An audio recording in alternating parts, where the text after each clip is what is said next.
বিশ্বনবী মুস্তাফা আমার নেতা তোমার নেতা ভারতের দালালেরা হুঁশিয়ার সব বিশ্বনবীর অপমান মুসলমান বিশ্বনবীর অপমান মুসলমান রামগের দুই মুস্তাফা আমার নেতা তোমার নেতা ভারতের দালালেরা হুঁশিয়ার সাবধান হুঁশিয়ার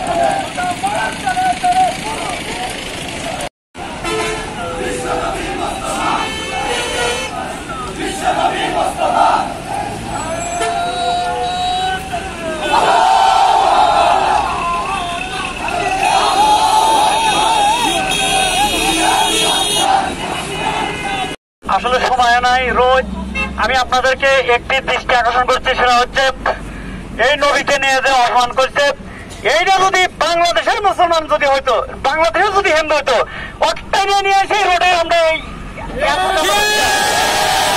ভাগ্য করে বেঁচে গেছো ভারতে। সেজন্য আমরা ভারতের প্রধানমন্ত্রীকে আমরা বলতে চাই, নরেন্দ্র মোদীকে বলতে চাই যে আপনারা দ্রুত এর বিচার করেন। আর এর বিচার যদি ওখানে যদি না হয়, এই বাংলার জমিন থেকে আমরা বিচার করার ব্যবস্থা করব।